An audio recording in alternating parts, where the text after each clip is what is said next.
বন্ধুরা, আপনার বাড়িতে রান্না হয় সর্ষের তেল দিয়ে নাকি রিফাইন তেল দিয়ে? অনেকে বলেন সর্ষের তেল নাকি শরীরের জন্য ভালো, আবার কেউ বলেন রিফাইন তেল নাকি বেশি হালকা ও স্বাস্থ্যকর। কিন্তু যদি আপনার ডায়াবেটিস, উচ্চ রক্তচাপ বা হৃদরোগের সমস্যা থাকে, তাহলে প্রশ্নটা আরও গুরুত্বপূর্ণ হয়ে যায়। তাহলে সত্যি কথা কি? বয়স্কদের জন্য কোন তেল বেশি নিরাপদ, সর্ষের তেল না রিফাইন তেল? আজকের ভিডিওতে আমরা খুব সহজভাবে এই বিষয়টা পরিষ্কার করে জানব। ভিডিওটা শেষ পর্যন্ত দেখবেন, কারণ শেষে আমি বলবো দিনে ঠিক কতটা তেল খাওয়া নিরাপদ। পার্ট 1, রিফাইন তেল আসলে কি? প্রথমে খুব সহজভাবে বুঝে নেওয়া দরকার রিফাইন তেল আসলে কি। রিফাইন তেল হলো এমন এক ধরনের তেল যাকে কারখানায় অনেক ধাপে পরিষ্কার করা হয়। এই পরিষ্কার করার সময় তেলকে খুব বেশি তাপমাত্রা ও কিছু রাসায়নিক প্রক্রিয়ার মধ্য দিয়ে যেতে হয়। এর ফলে তেল দেখতে খুব পরিষ্কার, হালকা রঙের এবং গন্ধহীন হয়ে যায়। তাই অনেক মানুষ মনে করেন এই তেলটাই হয়তো সবচেয়ে ভালো। কিন্তু এখানে একটি গুরুত্বপূর্ণ বিষয় আছে। এই পুরো প্রক্রিয়ার সময় অনেক ক্ষেত্রে তেলের প্রাকৃতিক পুষ্টিগুণ কমে যেতে পারে। এমনকি কিছু ক্ষেত্রে শরীরের জন্য অস্বাস্থ্যকর উপাদানও তৈরি হতে পারে। আমাদের বাজারে যেসব রিফাইন তেল খুব বেশি ব্যবহার হয়, তার মধ্যে রয়েছে সয়াবিন তেল, সূর্যমুখী তেল, পাম তেল। এই তেলগুলো দেখতে খুব পরিষ্কার ও আকর্ষণীয় হলেও সবসময় এগুলো শরীরের জন্য সবচেয়ে ভালো পছন্দ নয়। বিশেষ করে বয়স্ক মানুষদের ক্ষেত্রে যদি প্রতিদিন বেশি পরিমাণে রিফাইন তেল ব্যবহার করা হয়, তাহলে ধীরে ধীরে শরীরে কিছু সমস্যা তৈরি হতে পারে। যেমন খারাপ কোলেস্ট্রল বেড়ে যেতে পারে, হৃদরোগের ঝুঁকি বাড়তে পারে। অনেক সময় ডায়াবেটিস ও উচ্চ রক্তচাপের রোগীদের জন্য সমস্যা বাড়তে পারে। তাই বয়স বাড়ার সঙ্গে সঙ্গে কোন তেল ব্যবহার করা হচ্ছে, এই বিষয়টা খুবই গুরুত্বপূর্ণ। পার্ট 2, সর্ষের তেল কি? প্রথমে আসি সর্ষের তেল নিয়ে। সর্ষের তেল তৈরি হয় সরিষার বীজ থেকে সরাসরি চাপ দিয়ে, মানে বীজ ভেঙে তার থেকে তেল বের করা হয়। এতে সাধারণত খুব বেশি কেমিক্যাল ব্যবহার করা হয় না। এই কারণে সর্ষের তেলে থাকে কিছু গুরুত্বপূর্ণ উপাদান।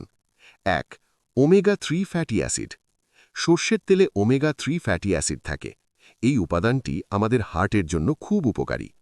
২, মোনো আনস্যাচুরেটেড ফ্যাট। সর্ষের তেলে রয়েছে মোনো আনস্যাচুরেটেড ফ্যাট, যা শরীরের জন্য ভালো ধরনের ফ্যাট। এই ফ্যাটের একটি বড় উপকার হল এটি শরীরের খারাপ কোলেস্ট্রল কমাতে সাহায্য করতে পারে। এর ফলে হৃদরোগের ঝুঁকি কিছুটা কমতে পারে। ৩, অ্যান্টি ইনফ্ল্যামেটরি গুণ। সর্ষের তেলের আরেকটি উপকার হল এতে কিছু অ্যান্টি ইনফ্ল্যামেটরি গুণ রয়েছে। এর মানে হল এটি শরীরের ভেতরের প্রদাহ বা ফোলা ভাব কমাতে সাহায্য করতে পারে। বয়স্ক মানুষদের ক্ষেত্রে অনেক সময় জয়েন্টে ব্যথা, শরীরে ফোলা, প্রদাহ এই ধরনের সমস্যা দেখা যায়। সঠিক খাবার অভ্যাসের সঙ্গে সর্ষের তেল ব্যবহার করলে কিছু ক্ষেত্রে উপকার পাওয়া যেতে পারে। এই কারণেই অনেক পুষ্টিবিদ মনে করেন সঠিক পরিমাণে ব্যবহার করলে সর্ষের তেল বয়স্কদের জন্য উপকারী হতে পারে। পার্ট 4, ডায়াবেটিস রোগীদের জন্য কোন তেল ভালো? ডায়াবেটিস রোগীদের জন্য সবচেয়ে গুরুত্বপূর্ণ বিষয় হল এমন তেল ব্যবহার করা যা হার্টের ঝুঁকি কমায়। কারণ ডায়াবেটিস থাকলে হার্টের সমস্যা হওয়ার ঝুঁকি অনেক বেশি থাকে। সর্ষের তেলে থাকা ওমেগা-3 ফ্যাটি অ্যাসিড রক্তনালীকে সুস্থ রাখতে সাহায্য করে। এই কারণে অনেক ক্ষেত্রে পরিমিত সর্ষের তেল ব্যবহার করা রিফাইন তেলের তুলনায় ভালো হতে পারে। তবে মনে রাখতে হবে, বেশি তেল কখনোই ভালো নয়। পার্ট 5, উচ্চ রক্তচাপ রোগীদের জন্য কোন তেল ভালো? যাদের উচ্চ রক্তচাপ আছে তাদের জন্য তেলের বিষয়টা খুব গুরুত্বপূর্ণ। সর্ষের তেলে এমন কিছু উপাদান থাকে যা রক্তনালীকে নমনীয় রাখতে সাহায্য করে, খারাপ কোলেস্ট্রল কমাতে সাহায্য করে। এর ফলে অনেক সময় ব্লাড প্রেশার নিয়ন্ত্রণে রাখতে সাহায্য করতে পারে। কিন্তু সর্ষের তেল কি একেবারে নিরাপদ? অনেকেই ভাবেন যেহেতু সর্ষের তেল ভালো তাই যত খুশি ব্যবহার করা যায়। এটা বড় ভুল, কারণ বেশি তেল খেলে ওজন বাড়ে, কোলেস্ট্রল বাড়ে, হার্টের সমস্যা হতে পারে। তাই রান্নায় তেল ব্যবহার করতে হবে পরিমিত পরিমাণে।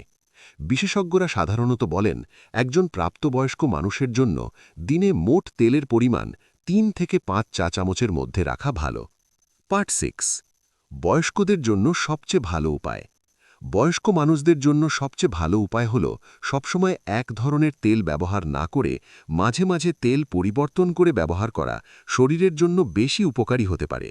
যেমন অনেক পুষ্টিবিদ পরামর্শ দেন সর্ষের তেল অলিভ অয়েল এবং চিনেবাদাম তেল এই ধরনের তেলগুলো পালা করে ব্যবহার করলে শরীর বিভিন্ন ধরনের ভালো ফ্যাট পায়। এর ফলে হৃদযন্ত্রের স্বাস্থ্য ভালো রাখতে সাহায্য হতে পারে এবং কোলেস্ট্রল নিয়ন্ত্রণেও কিছুটা সহায়তা করতে পারে। তবে একটি বিষয় অবশ্যই মনে রাখতে হবে, তেল যতই ভালো হোক না কেন অতিরিক্ত তেল ব্যবহার করা ঠিক নয়। তাই বয়স্কদের ক্ষেত্রে রান্নায় সবসময় পরিমিত পরিমাণ তেল ব্যবহার করা এবং স্বাস্থ্যকর খাবারের অভ্যাস বজায় রাখা সবচেয়ে গুরুত্বপূর্ণ। পার্ট 7, দিনে কতটা তেল খাওয়া নিরাপদ। স্বাস্থ্য বিশেষজ্ঞরা সাধারণভাবে বলেন একজন মানুষের দিনে ৩-৪ চা চামচের বেশি তেল খাওয়া উচিত নয়। অর্থাৎ একদিনে রান্নায় খুব বেশি তেল ব্যবহার না করাই ভালো। সবশেষে একটি বিষয় অবশ্যই মনে রাখা দরকার, শুধু রান্নার তেল পরিবর্তন করলেই স্বাস্থ্য সম্পূর্ণ ভালো থাকবে এমনটা নয়। সুস্থ থাকতে হলে আমাদের দৈনন্দিন জীবনযাপনেও কিছু ভালো অভ্যাস গড়ে তোলা খুব জরুরি।